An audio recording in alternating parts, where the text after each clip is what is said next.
Hello and welcome to smart learning. আজকে আমরা Indian polity and constitution revision class শুরু করব একেবারে প্রথম থেকে। হিস্টোরিক্যাল ব্যাকগ্রাউন্ডটা এখানে আমি আলোচনা করছি না, সেটা আমি অলরেডি এর আগে করেছি বেশ কয়েকবার, এবং সেটা হিস্ট্রিরও অংশ বটে। হিস্ট্রিতেও আমি সেই জায়গাটা বেশ কয়েকবার রিপিট করেছি। তো আজকে আমি প্রিয়াম্বেল থেকে শুরু করব। প্রস্তাবনা বা প্রিয়াম্বেল। প্রিয়াম্বেল কি? আমাদের সংবিধানে সংবিধান বিষয়ক আমাদের সংবিধানটা ঠিক কীরকম ধরনের, আমরা এই প্রিয়াম্বেল থেকে, প্রস্তাবনা থেকে আমাদের সংবিধান প্রণেতা যারা ছিলেন তারা ঠিক আমাদের সংবিধানটাকে কীরকম করতে চেয়েছিলেন সেটা কিন্তু এখানে বলা রয়েছে। একটা জিস্ট বলা যেতে পারে, এখানে কিন্তু সেটা বলা রয়েছে। এবং এই যে প্রিয়াম্বেল, আমাদের সংবিধানে একটা প্রস্তাবনা থাকবে, এটা ইউএসএ থেকে নেওয়া হয়েছিল, ইউনাইটেড স্টেটস অফ আমেরিকা যুক্তরাষ্ট্র থেকে এই বিষয়টা নেওয়া হয়েছিল, প্রিয়াম্বেল বিষয়টা নেওয়া হয়েছিল। এবং প্রিয়াম্বেলটা ঠিক কীরকম, এটা এন এ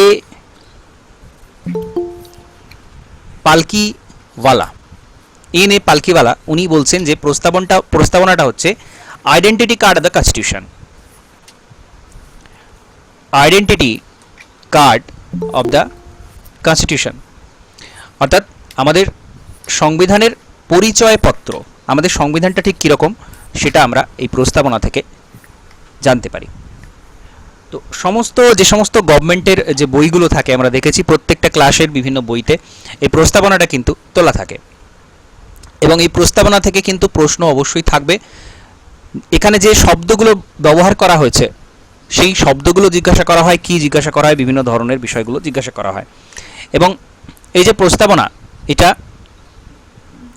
একবারই মাত্র অ্যামেন্ড করা হয়েছিল বা পরিবর্ধন করা হয়েছিল, সেটা হচ্ছে 42nd অ্যামেন্ডমেন্ট যেটা হয়েছিল, 42nd কনস্টিটিউশনাল অ্যামেন্ডমেন্ট যেটা হয়েছিল 1976-এ। সেই সময় এটা আমাদের প্রস্তাবনাটার মধ্যে কিছুটা পরিবর্তন আনা হয়। 3টে শব্দ এখানে যোগ হয়েছিল, এটা বারবার জিজ্ঞাসা করা হয়। কি কি যোগ হয়েছিল শব্দ, এটা জিজ্ঞাসা করব, অনেকেই জানে এটা। সেকুলার আর ডেমোক্রেটিক না, ডেমোক্রেটিক তো আগে ছিলই। রিপাবলিক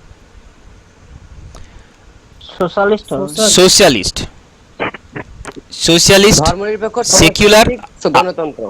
আরেকটা ফ্যান্টাস্টিক না কি? না,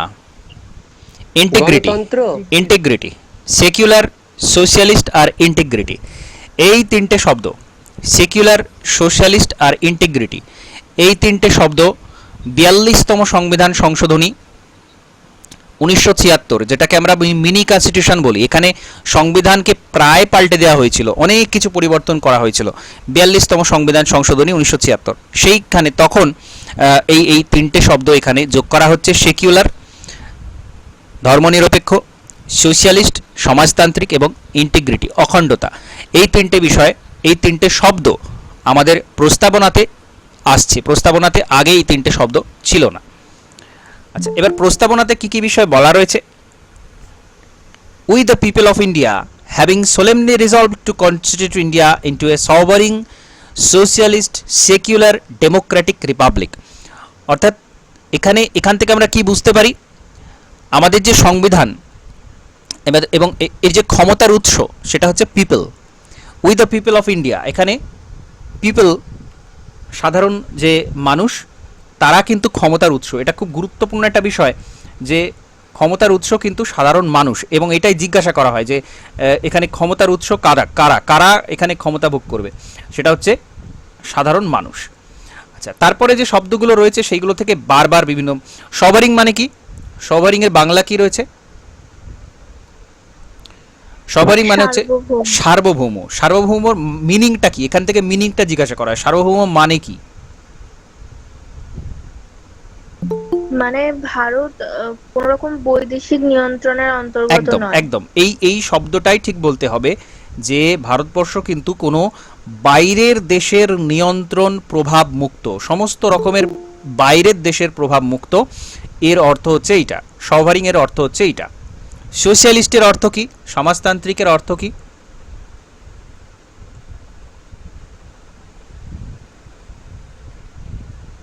আমি কালকেই অর্থনীতিতে পড়িয়েছি সমাজতান্ত্রিক। সোশ্যালিস্ট মানে যেমন সকল সকল মানুষ যেমন সমান অধিকার পায়।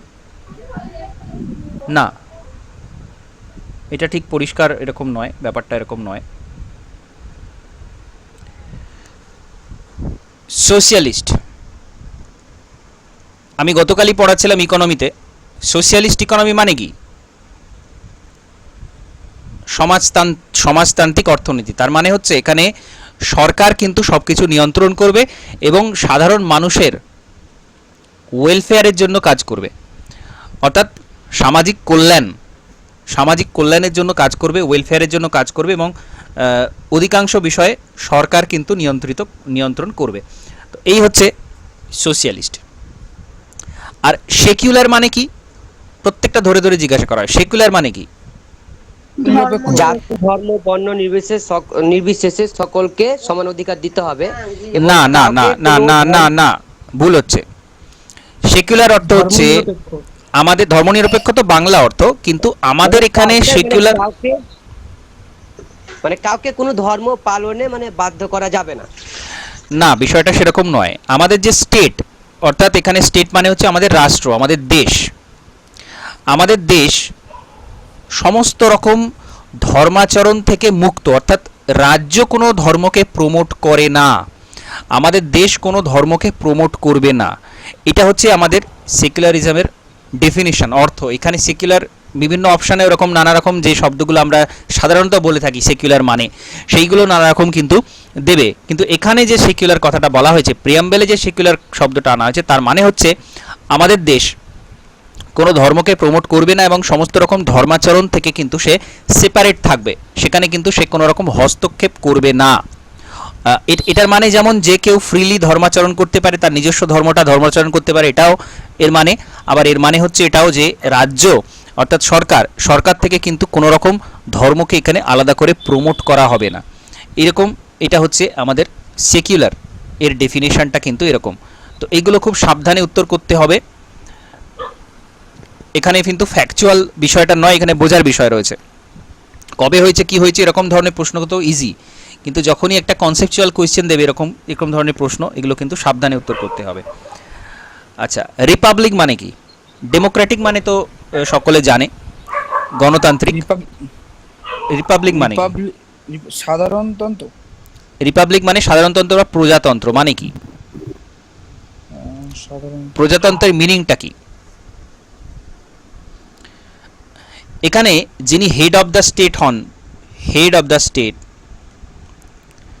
তিনি ইলেকশনের মাধ্যমে আসেন, তাকে নির্বাচন করা হয়। আমাদের যিনি প্রধান হন তাকে নির্বাচিত প্রধান, আমরা এক কথায় যদি বলি নির্বাচিত প্রধান, তাকে, অর্থাৎ তিনি বংশানুক্রমিকভাবে ক্ষমতা ভোগ করছেন না, যেটা আমরা রাজতন্ত্রে বলি। রাজতন্ত্রে যেটা বলি যে বংশানুক্রমে হবে, সেখানে কেউ তাকে ইলেকশনের মাধ্যমে আনা হচ্ছে না। তো রিপাবলিক, প্রজাতন্ত্র মানেই কি হচ্ছে সেটা প্রজা দ্বারা চালিত সরকার। প্রজা দ্বারা চালিত সরকার মানেই হচ্ছে তিনি ইলেক্টেড হয়ে আসবেন, তাকে কেউ বসিয়ে দেবে না কোনো সিংহাসনে, তাকে বংশানুক্রমে কেউ বসিয়ে দেবে না, এর মানে হচ্ছে এইটা। ওকে, তো এইগুলো এখান থেকে গুরুত্বপূর্ণ শব্দ, ফার্স্ট যে অংশটা সেইটা। এরপর যেগুলো বলা হচ্ছে সেগুলো অত্যন্ত গুরুত্বপূর্ণ, একেবারে সাবধানে এগুলো আমাদের পড়তে হবে। সেগুলো কি? এখানে বলা হচ্ছে জাস্টিস। জাস্টিস মানে কি? বিচারক না, জাস্টিস মানে হচ্ছে বিচার, ন্যায় বিচার বলা যায়, ন্যায় বিচার। এখন এই জাস্টিস বলতে কি কি জাস্টিসের কথা বলা হয়েছে? তিনটে জাস্টিসের কথা এখানে বলা হয়েছে। এই তিনটেই জিজ্ঞাসা করা হয় যে জাস্টিস বলতে, আমাদের প্রিয়াম্বেলে জাস্টিস বলতে কি কি জাস্টিসের কথা বলা হয়েছে। একটা হচ্ছে সোশিয়াল, আর একটা হচ্ছে ইকোনমিক, আর একটা হচ্ছে পলিটিক্যাল। অর্থাৎ তিনি সামাজিক ন্যায় বিচার পাবেন, একজন ব্যক্তি অর্থাৎ সমস্ত ব্যক্তি সামাজিক ন্যায় বিচার পাবেন, অর্থনৈতিক ন্যায় বিচার পাবেন এবং রাজনৈতিক ন্যায় বিচার পাবেন। এই তিনটে জিনিসের কথা, এই যে জাস্টিস, জাস্টিস মানে হচ্ছে এই তিনটে, সামাজিক, অর্থনৈতিক এবং রাজনৈতিক ন্যায় বিচার তিনি পাবেন। এরপরে যে শব্দটা ব্যবহার করা হচ্ছে খুব গুরুত্বপূর্ণ শব্দ, আবারও বলছি, প্রত্যেকটা থেকে ধরে ধরে প্রশ্ন থাকবে এবং এরকম ধরনের এই প্রশ্নগুলোই করা হয়, একেবারে সোজা সরল প্রশ্ন, এই প্রশ্নগুলোই করা হয়। আচ্ছা, লিবার্টি, লিবার্টি মানে কি? স্বাধীনতা। স্বাধীনতা। Liberty, liberty of thought, expression,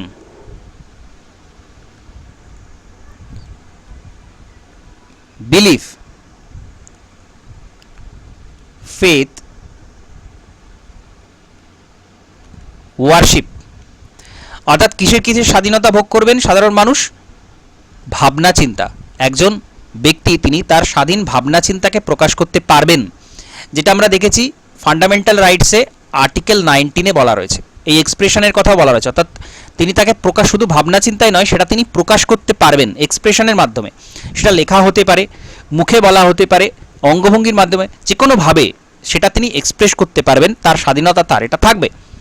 believe, বিশ্বাস, কেউ কোনো কিছু বিশ্বাস করেন, সেই বিশ্বাস থেকে তিনি যদি সেটা স্বাধীনভাবে বিশ্বাস করে থাকেন, তাহলে কিন্তু সেটাতে কেউ হস্তক্ষেপ করবে না, তিনি স্বাধীন নিজের মতোই সেটা বিশ্বাস করবেন। ফেথ, এখানেও ওই বিশ্বাসের বিষয়টাই আসছে, কোনো কিছুর উপর বিশ্বাস রাখা, এটা কোনো কিছু বিশ্বাস করা, বিশ্বাস রাখা। আর ওয়ার্শিপ, উপাসনা করা, যে কোনো উপাসনা, যে কোনো ধরনের উপাসনা করা, তার স্বাধীনতা থাকবে, প্রত্যেকটা মানুষের থাকবে। তো লিবার্টি বলতে এই 5টা ধরনের লিবার্টির কথা আমাদের প্রিয়াম্বেলে বলা হচ্ছে। এবং আমরা দেখব আমাদের ফান্ডামেন্টাল রাইটস যখন তৈরি হচ্ছে, তখন কিন্তু এই সমস্ত জিনিস মাথায় রেখেই তৈরি হচ্ছে। এই জন্যই আমরা বলি যে, যেটা এই পালকিওয়ালা যেটা বলেছেন, identity card of the constitution, আমাদের সংবিধানের অনেক কিছুই আমরা এই জায়গা থেকে বুঝতে পারি, বলতে পারি। আচ্ছা, জাস্টিস হলো, লিবার্টি হলো, আর কি হচ্ছে, আর কি আছে? ইকুয়ালিটি। ইকুয়ালিটি, কিসের কিসের ইকুয়ালিটি থাকবে? স্ট্যাটাস, স্ট্যাটাস, অর্থাৎ এখানে প্রত্যেকে কিন্তু একই রকমের সম্মান দেয়া হবে, ইকুয়ালিটি, প্রত্যেকে সমানভাবে এখানে দেখা হবে, কেউ আলাদা নয়, কেউ উচ্চ নিচু আলাদাভাবে এরকম দেখা হবে না, এটা কিন্তু আমাদের সংবিধানে আমাদের প্রস্তাবনা বলছে। আর কি বলছে? অপরচুনিটি, প্রত্যেক ব্যক্তি একই রকম সুযোগ সুবিধা যেন পায়, কেউ একরকম বেশি সুবিধা পাচ্ছেন, কেউ আলাদা রকম অন্যরকম সুবিধা পাচ্ছেন, কম পাচ্ছেন, বেশি পাচ্ছেন, সেটা যেন না হয়। তো ইকুয়ালিটি বলতে এই দুটো, স্ট্যাটাসের ইকুয়ালিটি আর অপরচুনিটির ইকুয়ালিটি, এই দুটো জিনিস বলা হয়েছে, এটা মনে রাখতে হবে। আর কি শব্দ রয়েছে? ফ্র্যাটার্নিটি। ফ্র্যাটার্নিটি মানে কি? ফ্র্যাটার্নিটি মানে কি? স্যার বাংলাটা তো ভ্রাতৃত্ববোধ। হ্যাঁ স্যার ইন্ডিভিজুয়াল ইউনিটি। ফ্র্যাটার্নিটি মানে হচ্ছে ভ্রাতৃত্ব, সমধর্মিতা। হ্যাঁ বলা যায়, ভ্রাতৃত্ব বলা যায়, ভ্রাতৃত্বটা বলাটাই বেটার হবে।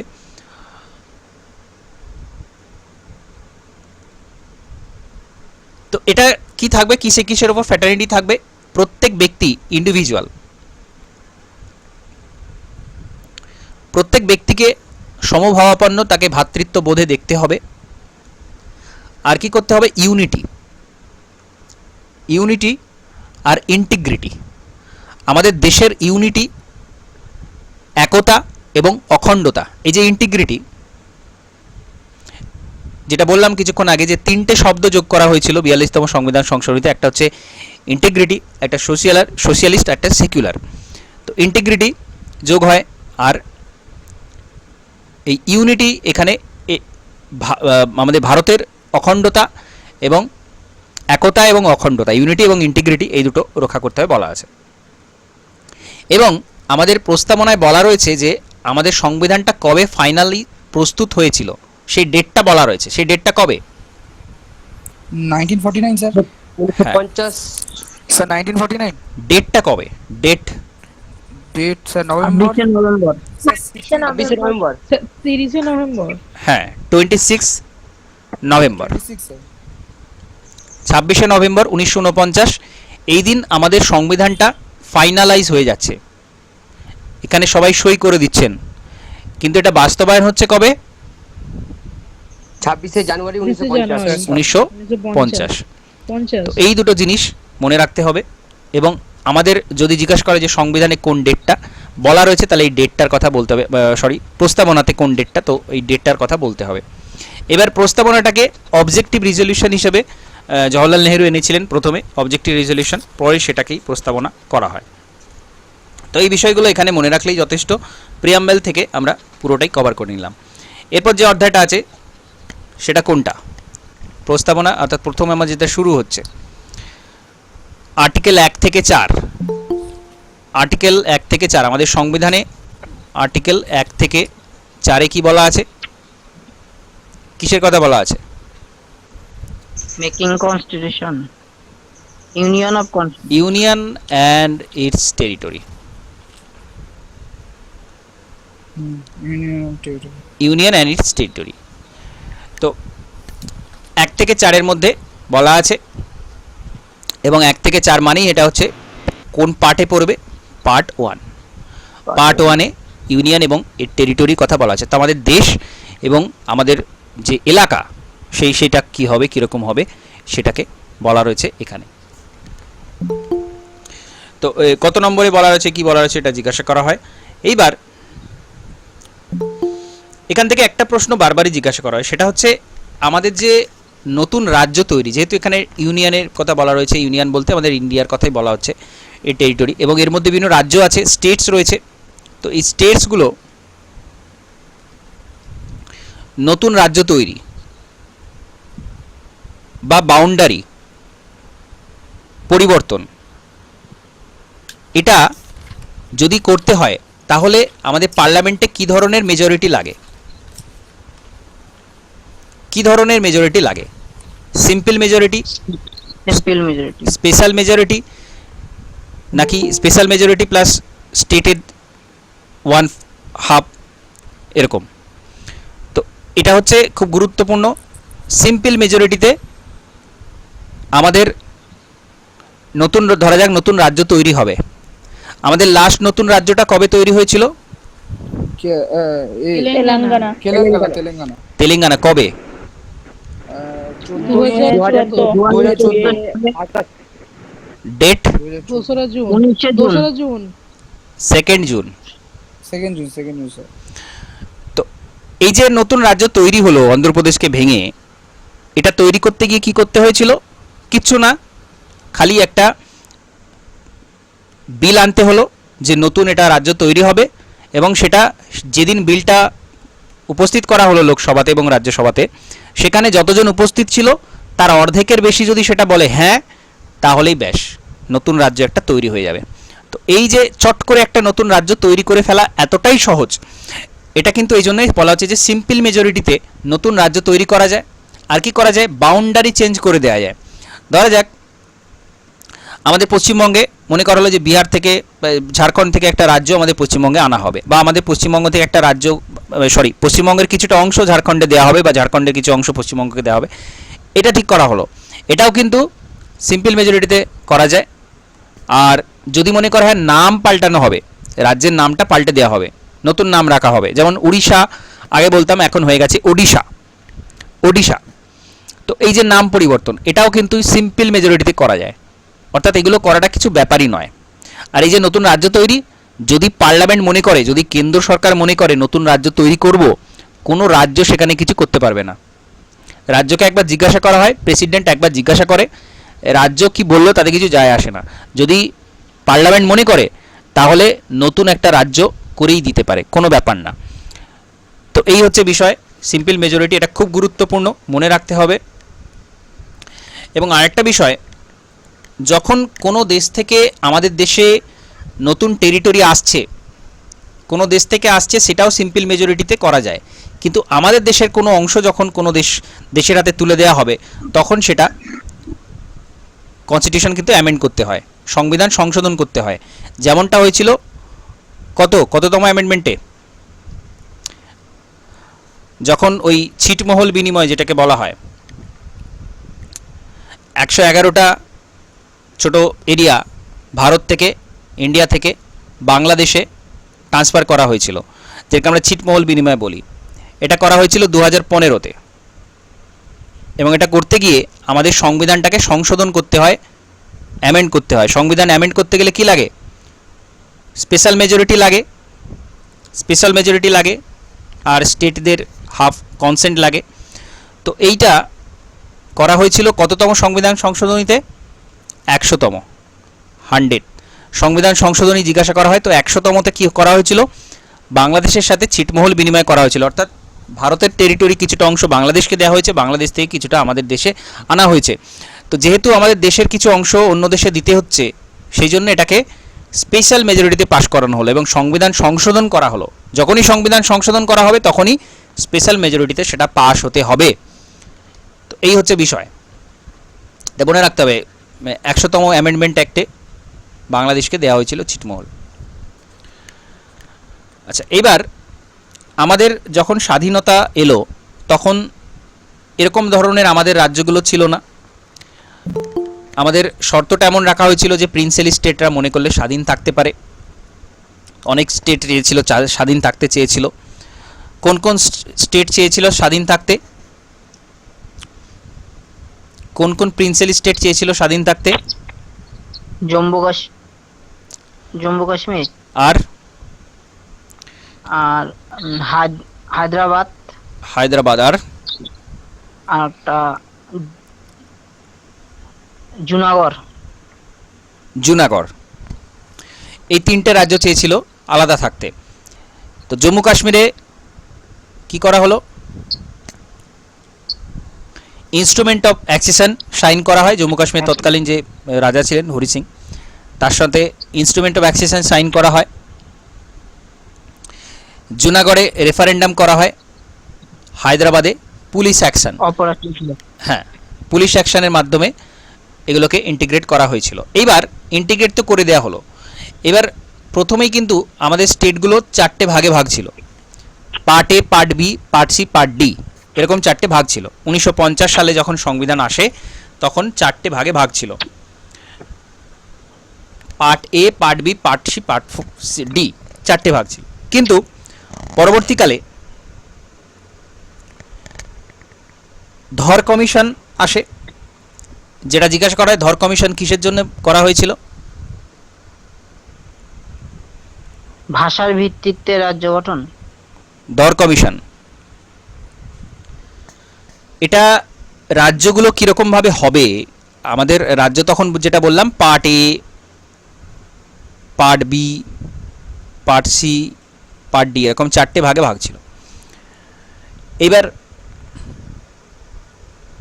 যখন এই প্রিন্সেলি স্টেট সমস্ত কিছু একসাথে যোগ করা হলো, তখন ভাষার ভিত্তিতে রাজ্য তৈরি করা যাবে কিনা প্রথম যে কমিশনটা আসে সেটা হচ্ছে ধর কমিশন। ধর কমিশন কিসের জন্য এসেছিল? বারবার জিজ্ঞাসা করা এটা। ধর কমিশন, এস.কে. ধর এর নেতৃত্বে ছিলেন এই কমিটি। এই কমিটি বলল যে ভাষার ভিত্তিতে কোনো রাজ্য তৈরি করা যাবে না। আবার একটা কমিটি আসছে, সেটার নাম কি? জেপিভি কমিটি। জেভিপি। জে মানে কি, ভি মানে কি, আর পি মানে কি? যে মানে জওহরলাল নেহেরু, হ্যাঁ, ভি মানে হচ্ছে বল্লভভাই, হ্যাঁ, ভাই, আর পি মানে পট্টভি সীতারামাইয়া। সীতারামাইয়া। হ্যাঁ, এটা আসছে কত সালে আসছে? এটা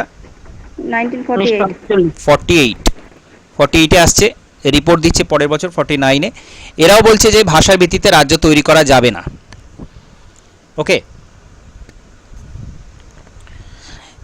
এইবার অন্ধ্রপ্রদেশে তখন শুরু হচ্ছে আন্দোলন। অন্ধ্রপ্রদেশে আন্দোলন শুরু হচ্ছে। অন্ধ্রপ্রদেশে বলছে যে আমাদের আলাদা রাজ্য চাই। আমরা আগে তামিলনাড়ু, অন্ধ্রপ্রদেশ একটাই রাজ্য ছিল, যেটাকে বলা হতো মাদ্রাজ স্টেট। তো কিন্তু অন্ধ্রপ্রদেশে বললো আমরা আলাদা থাকবো, আমরা আলাদা রাজ্য তৈরি করব। আমরা তেলেগু বলি না, আমরা আলাদা রাজ্য তৈরি করব। তো সে কারণে এখানে পট্টি সিরামালু উনি অনশন শুরু করেন এবং 56 দিন অনশনের পর মারা যাচ্ছেন। এই যে মারা যাচ্ছেন এখানে কিন্তু একেবারে আগুন জ্বলে উঠছে অন্ধ্রপ্রদেশে। তো বাধ্য হচ্ছে এখানে 1953-তে অন্ধ্রপ্রদেশ রাজ্যটা কিন্তু তৈরি করতে বাধ্য হচ্ছে। এইবার যেহেতু এখানে একটা ভাষাভিত্তিক রাজ্য তৈরি হলো, এরপর কিন্তু ফাইনালি একটা কমিশন, আরও একটা কমিশন বসলো। সেই কমিশনটার নাম কি? ফজল আলী কমিশন। ফজল আলী কমিশন, যেটা ফাইনালি এসেছিল। খুব গুরুত্বপূর্ণ এটা, ফজল আলী কমিশন। এরা কি বলল? এরা বলল যে ভাষার ভিত্তিতে রাজ্য হবে, ভাষার ভিত্তিতে রাজ্য হবে, কিন্তু এর মানে এই নয় যে একটা রাজ্য সমান একটা ভাষা, মানে একটা ভাষা সমান একটা রাজ্য, অর্থাৎ আলাদা একটা ভাষা থাকলেই যে একটা রাজ্য তৈরি করে দিতে হবে এরকম কোনো কথা নেই। তাহলে ভারতবর্ষ হাজার হাজার টুকরো হয়ে যাবে, কারণ প্রচুর ভাষাভাষী মানুষ এখানে বসবাস করে। সুতরাং একটা রাজ্য সমান একটা ভাষা এরকম নয়, কিন্তু ভাষার ভিত্তিতে রাজ্য হবে। তো এরপরে ভাষার ভিত্তিতে তাহলে রাজ্যটা ফাইনালাইজ হয়ে যাচ্ছে। অন্ধ্রপ্রদেশ হচ্ছে ভাষার ভিত্তিতে গঠিত প্রথম রাজ্য, যেটা বারবার জিজ্ঞাসা করা হয়।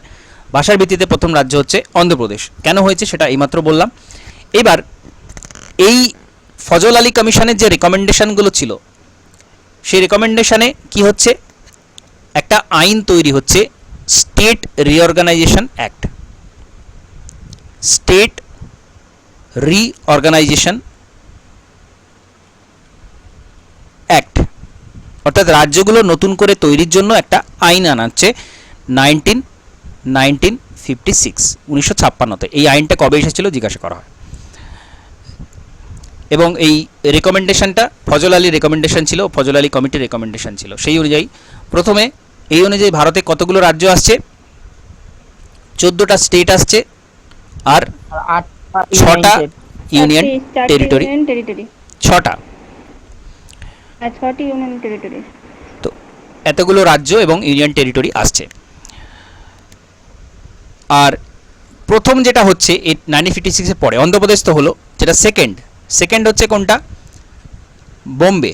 বোম্বে প্রেসিডেন্সি ভেঙে দুটো রাজ্য তৈরি হচ্ছে, একটা হচ্ছে গুজরাট আর একটা হচ্ছে মহারাষ্ট্র 1960-তে। এটাও জিজ্ঞাসা করা হয়, গুজরাট আর মহারাষ্ট্র এটা তৈরি হচ্ছে। তারপরে দাদরা নগর হাভেলি তৈরি হচ্ছে। দাদরা নগর হাভেলি যেটা পর্তুগিজদের হাতে ছিল, 1954-তে আসছে ভারতের হাতে। আর এটা কিন্তু সরাসরি আসেনি, গোয়া, দমন, দিউ এগুলো পর্তুগিজদের হাতে ছিল। সেখানে কিন্তু পুলিশ অ্যাকশনের মাধ্যমে 1961-তে গোয়া ভারতের হাতে আসে। কাদের হাতে ছিল? পর্তুগিজদের হাতে ছিল। কত সালে পর্তুগিজদের হাতে এটা এসেছিল? ভারতের হাতে তো 1961-তে এলো।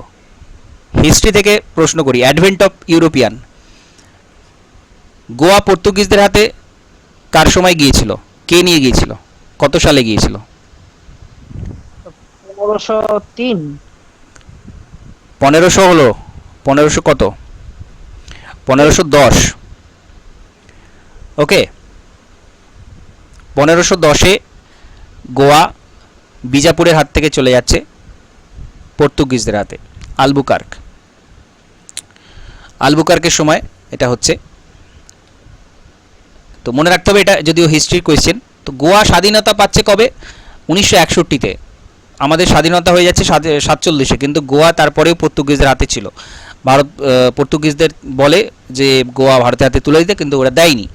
এখানে পুলিশ অ্যাকশন করানো হয় এবং গোয়াটা কিন্তু ভারতের হাতে আসছে 1961-তে। তো গোয়া কিন্তু প্রথমে ইউনিয়ন টেরিটরি ছিল, পরে সেটা রাজ্য করা হয়। পরে 1987-তে, অনেক পরে 1987-তে গোয়াটাকে রাজ্য করা হয়। এই যে বলছি এগুলো কিন্তু প্রত্যেকটা প্রশ্ন করে, প্রত্যেকটা প্রশ্ন এখান থেকে জিজ্ঞাসা করা হয়। গোয়া কবে স্বাধীনতা পাচ্ছে, কবে এটা রাজ্য হিসেবে উন্নীত হচ্ছে, কনফিউশন হলে হবে না, কোশ্চেনটা ভালো করে পড়তে হবে। গোয়া 1961-তে ভারতের হাতে আসছে। আচ্ছা, পুডুচেরিতে কোন বিদেশিরা ছিল? এখানে ছিল ফ্রেঞ্চ, এখানে ফ্রেঞ্চদের হাত থেকে এটা ভারতের হাতে আসছে 1954-এ, 1954-তে। এই সালগুলো কিন্তু জিজ্ঞাসা করা হয়, বারবার জিজ্ঞাসা করা হয়, আগেও হয়ে এসেছে এবং আগামী সময়তেও এটা জিজ্ঞাসা করা হবে, এটা খুব গুরুত্বপূর্ণ। আচ্ছা, তারপরে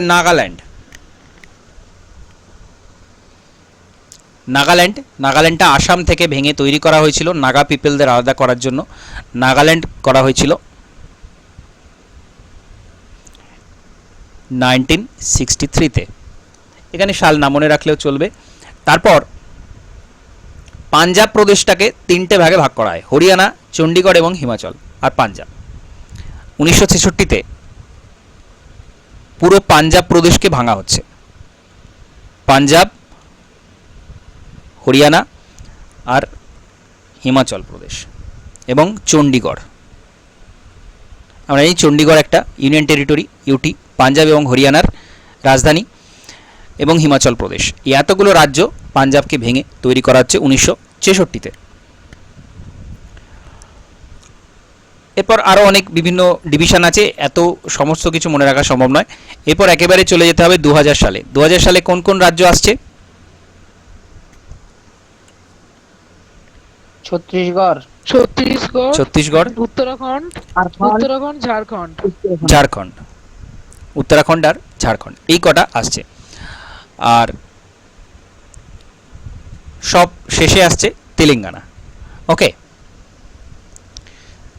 তো এইগুলো এখান থেকে মনে রাখতে হচ্ছে, এই অধ্যায় থেকে। আর কিছু প্রশ্ন সাধারণত আসে না, এইগুলো এই অধ্যায় থেকে মনে রাখতে হবে। সালগুলো মাঝে মধ্যে জিজ্ঞাসা করা হয়। স্যার এখানে আমার একটা পাঞ্জাব যেটা বললেন ওটা নিয়ে একটা প্রশ্ন আছে। হ্যাঁ, ওখানে একটা সাহা কমিশন গঠিত হয়েছিল না? ওখানে পাঞ্জাবের ক্ষেত্রে একটা সাহা কমিশন বলে একটা জিনিস ছিল না?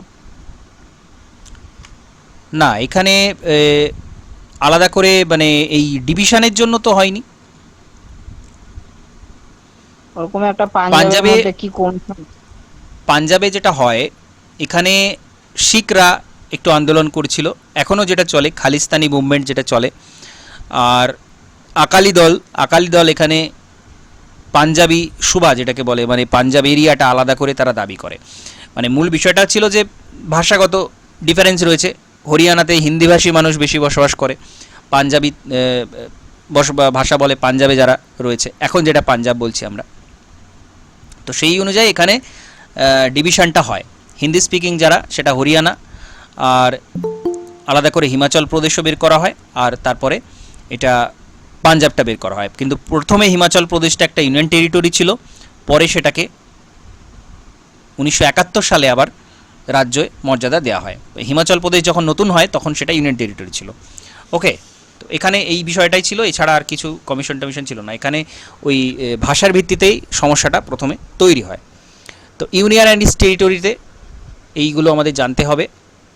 এরপরে যে অধ্যায়টা রয়েছে ছোট্ট করে একটু রিভিশন করে দেবো এখানটা, সেটা হচ্ছে সিটিজেনশিপ, খুব গুরুত্বপূর্ণ অধ্যায়। সিটিজেনশিপ কোন পার্টে আছে, কত নম্বর আর্টিকেলে আছে? পার্ট 2, আর্টিকেল 15, 35, না 5 to 11 5 to 11। এটা গন্ডগোল করলে কি করে হবে? আমরা 1 থেকে 4 পড়লাম। ফান্ডামেন্টাল রাইটস হচ্ছে কত? 12 থেকে 35। আর এর মাঝেরটা হচ্ছে সিটিজেনশিপ খুব গুরুত্বপূর্ণ অধ্যায়।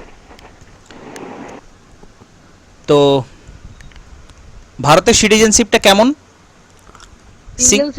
সিঙ্গেল। কেন সিঙ্গেল সিটিজেনশিপ বলা হচ্ছে? এখানে কোনো স্টেট সিটিজেনশিপ নেই। এখানে শুনতে পেলাম না, বললাম স্টেট সিটিজেনশিপ নেই এখানে। হ্যাঁ, এখানে শুধুমাত্র একটাই সিটিজেনশিপ রয়েছে, আমাদের যে ইউনিয়ন, অর্থাৎ আমাদের আমরা ভারতীয়, এটাই আমাদের পরিচয়।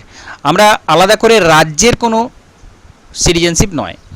আমরা এরকম বলি না যে আমরা পশ্চিমবঙ্গের সিটিজেন, এরকম বলি না। কিন্তু আমেরিকাতে কি হয়, আমেরিকাতে তারা আমেরিকারও সিটিজেন, আবার তারা যে রাজ্যেটা থাকে, ধরা যাক সান ফ্রান্সিসকো, তো সেখানেরও তারা বা নিউ ইয়র্কের তারা সিটিজেন, আবার এটাকে বলে ডুয়েল সিটিজেন, কিন্তু আমরা সিঙ্গেল সিটিজেন, এরকম ব্যাপারটা এরকম। তো এই হলো। এরপর আর্টিকেলগুলো কি বলছে, আর্টিকেল থেকে এখানে প্রচুর প্রশ্ন হয়। এখানে খুব গুরুত্বপূর্ণ এই যে আর্টিকেলগুলো রয়েছে 5, 6, 7, 8, 9, 10, 11, এই আর্টিকেলগুলো কি বলছে। আর্টিকেল 5 কি বলছে, কাদের কথা বলছে আর্টিকেল 5? সংবিধানের প্রবর্তনের সময়কালীন নাগরিকতা। একদম, সংবিধান যখন তৈরি হয় 1950 26শে জানুয়ারি, সেই মুহূর্তে কারা কারা ভারতের নাগরিক সেটা আর্টিকেল 5-এ বলা রয়েছে। Citizenship at the time of independence, বা আমরা কনস্টিটিউশন যখন আসছে সেটা তখনকার যে সিটিজেন সেটা। আর্টিকেল 6 কি বলা রয়েছে? পাকিস্তান থেকে আগত। হ্যাঁ, পাকিস্তান টু ইন্ডিয়া যারা আসছেন, পাকিস্তানের থেকে যারা চলে আসছেন পার্টিশনের পর, তারা কিভাবে সিটিজেনশিপ পাবেন, তারা কিভাবে ভারতের নাগরিক হবেন, কারণ তারা পাকিস্তানে ছিলেন, যদিও ইন্ডিয়ায় সেটা ছিল, ডিভিশনের পরে সেটা পাকিস্তান হয়ে যায় এবং পাকিস্তান থেকে চলে আসছেন, তারা কিভাবে সিটিজেনশিপ পাবেন সেটা। সাথে কি বলা রয়েছে? India to Pakistan. India to Pakistan. India to Pakistan, আবার পাকিস্তান টু ইন্ডিয়া। যারা ভারত থেকে পাকিস্তানে গিয়েছিলেন আবার পাকিস্তানি থেকে ফিরে চলে এসেছেন, তারা কিভাবে পাবেন সিটিজেনশিপ সেটা বলা রয়েছে আর্টিকেল 7-এ। 8-এ কি বলা রয়েছে?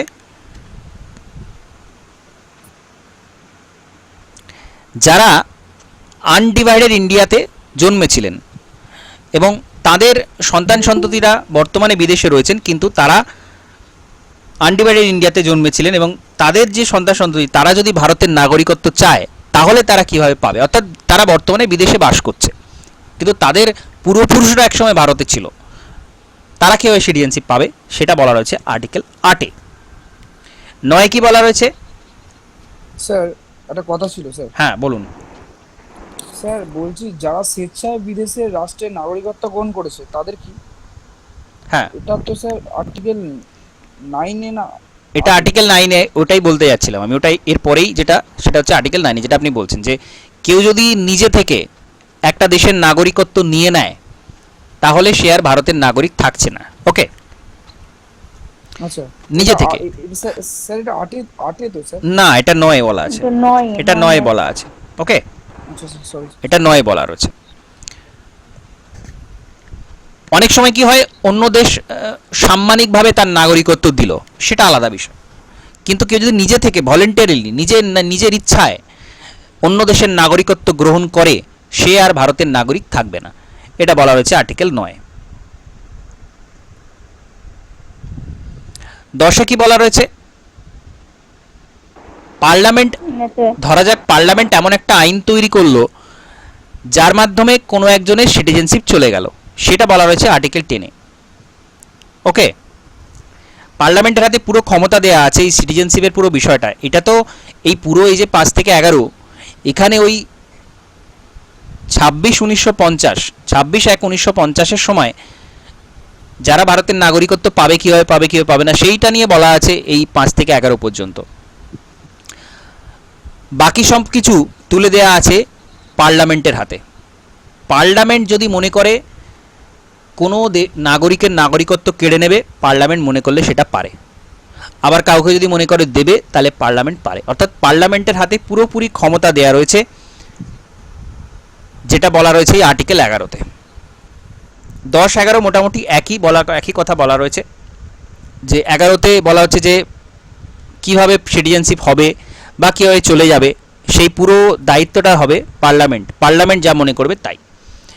এই অনুযায়ী এই যে দুটো আর্টিকেলে বলা রয়েছে 10 আর 11-তে, পার্লামেন্ট কি আনছে? সিটিজেনশিপ অ্যাক্ট 1955, 1955-তে সিটিজেনশিপ অ্যাক্ট আনছে। ওকে, এই যে এতদিন ধরে আমরা, এখন একটু বন্ধ আছে প্যান্ডেমিকের পর থেকে, তার আগে আমরা শুনেছি সিএএ, সিএএ মনে আছে? সিএএ মানে কি? Citizenship amendment act. Citizenship amendment act. অর্থাৎ এই যে সিটিজেনশিপ অ্যাক্টটা 1955-তে এসেছিল, এটাকে অ্যামেন্ড করা হলো। কবে অ্যামেন্ড করা হয়েছে এটা? 2019-এ 1992। অ্যামেন্ড করা হয়েছিল। আমি সিএ এর কথাটা পার্টিকুলারলি বলছি, যেটা নিয়ে কথা হচ্ছিল, অর্থাৎ যেটা কারেন্ট অ্যাফেয়ার্সের মধ্যে জিজ্ঞাসা করা হতে পারে। এইবার এটা সিটিজেনশিপ অ্যাক্ট 1955-তে আসার পর এটা বহুবার অ্যামেন্ড করা হয়েছে, বহুবার এটা পাল্টানো হয়েছে। 57-তে, 60-এ, 85, 86, 92, 2003, 2000, লাস্ট 2015, তারপরে 2019, লাস্ট হচ্ছে 2019-এ অ্যামেন্ড করা হয়েছে সিটিজেনশিপ অ্যামেন্ডমেন্ট অ্যাক্ট। তো পার্লামেন্ট মনে করলে সিটিজেনশিপের ব্যাপারে যা ইচ্ছা করতে পারে, পুরোপুরি ক্ষমতা দেওয়া আছে পার্লামেন্টের হাতে। এইবার এই সিটিজেনশিপ অ্যাক্ট 1955 কি বলছে? সিটিজেনশিপ অ্যাক্ট 1955 কি বলছে? কিভাবে ভারতের নাগরিকত্ব কিভাবে পাওয়া যেতে পারে? By birth. 5টা উপায়ে। By birth. বার্থের বিষয়ে কি বলা রয়েছে? খুব সহজ কিন্তু নয়, এটা একটু জটিল।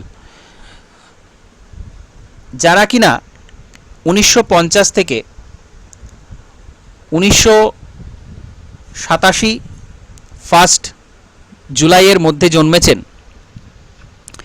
তারা যদি ভারতে জন্মে থাকেন, তাহলে তারা সিটিজেনশিপ পাবেন। তাদের বাবা মা যদি অন্য দেশের নাগরিকও হন, 1987-র মধ্যে যদি কারো জন্ম হয়ে থাকে 1 জুলাই 1987-র মধ্যে, তাহলে তিনি ভারতের নাগরিক অটোমেটিক্যালি।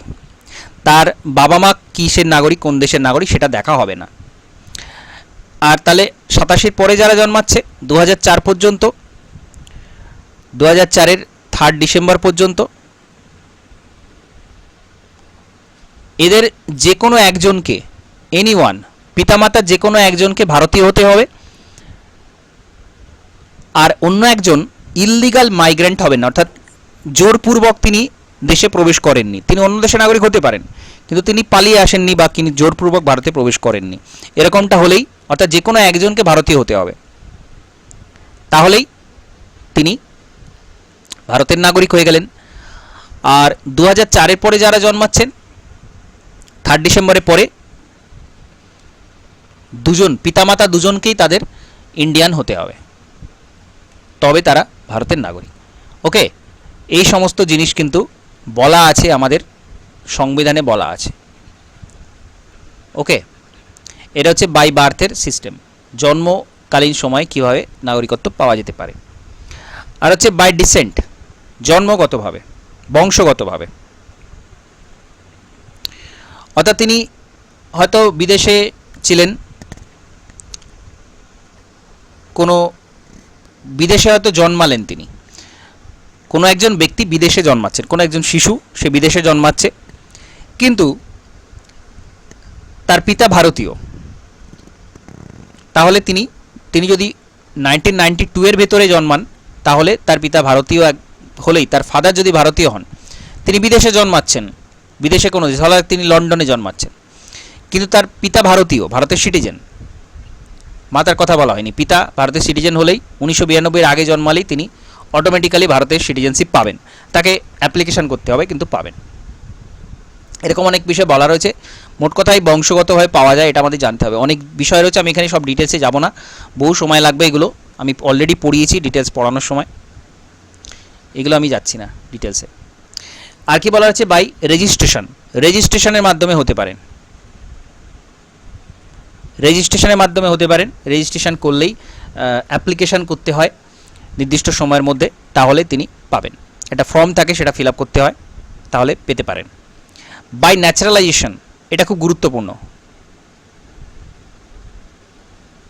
একটানা ভারতে কতদিন থাকলে তবে নাগরিকত্ব পাওয়া যেতে পারে বা অ্যাপ্লিকেশন করা যেতে পারে, এটা বারবার জিজ্ঞাসা করা হয়। 12 মাস, 5 বছর। 12 মাস বা 1 বছর? 5 বছর না, 5 বছর স্যার, 5 বছর। 5 বছর থাকতেই হবে, এবং ওই সময় কিন্তু বিদেশে আসা যা করলে হবে না, টানা থাকতে হবে। ওকে, হ্যাঁ। থাকতে হবে, এবং ভারতীয় ল্যাঙ্গুয়েজ সম্পর্কে জানতে হবে, তাকে জ্ঞান থাকতে হবে, তিনি গুড ক্যারেক্টার হবেন। তো এই কয়েকটা বিষয় যদি থাকে তাহলে তিনি অ্যাপ্লিকেশন করতে পারেন, এবং তার যদি কোনো বিশেষ বিষয়ে জ্ঞান থাকে, অর্থাৎ তিনি একজন ভালো হিউম্যান বিং হবেন, এবং তিনি একজন বিশিষ্ট ব্যক্তি হবেন, এরকম যদি হয় তাহলে কিন্তু, এবং তিনি ইল্লিগালি ভারতে আসেননি, এরকম যদি হয় তাহলে ন্যাশনালাইজেশনের মাধ্যমে তাকে সিটিজেনশিপ দেয়া হতে পারে। ওকে,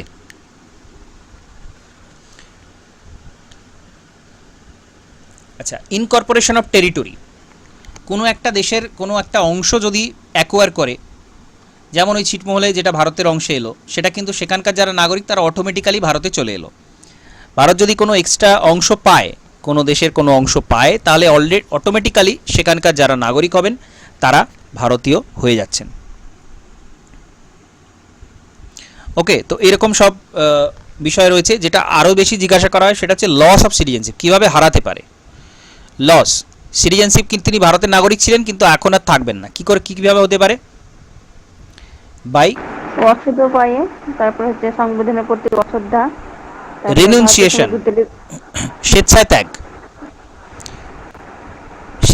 তার মনে হলো আমি আর ভারতীয় থাকতে চাই না, তিনি অন্য দেশের নাগরিক নিয়ে নিলেন, এটা হচ্ছে রিনুন্সিয়েশন, স্বেচ্ছায়। আর কি হতে পারে? আর হতে পারে টার্মিনেশন। হ্যাঁ, বাই ডিপ্রাইভেশন। টার্মিনেশন। তো আর হতে পারে ডেপ্রিভেশন, অর্থাৎ পদচ্যুতি। তার ওই সমস্ত ইল্লিগালি তিনি পেয়েছেন নাগরিকত্ব, তিনি সংবিধানের প্রতি অশ্রদ্ধা দেখালেন, তিনি বিভিন্ন রকম যুদ্ধের সময় শত্রু দেশের সাথে সম্পর্ক রাখলেন এরকম, বা বাণিজ্য করলেন শত্রু দেশের সাথে, এরকম বিষয়ে তখন বলা হয় ডেপ্রিভেশনের মাধ্যমে নাগরিকত্ব ত্যাগ করা হচ্ছে। তো এই হচ্ছে বিষয়, নাগরিকত্ব নিয়ে এই সমস্ত গুরুত্বপূর্ণ বিষয়গুলো থাকে। ওকে, আজকে আমি এইটুকুই কভার করলাম, এরপরে আবার অন্যান্য অংশগুলো দেখব, অন্যান্য অধ্যায় দেখব। যেদিন পলিটি আবার পড়াবো সেদিন অন্যান্য অধ্যায়গুলো রিভিশন দেবো। তো আজকের ক্লাসটা আমি এখানে কমপ্লিট করছি। নমস্কার, ধন্যবাদ। Thank you sir.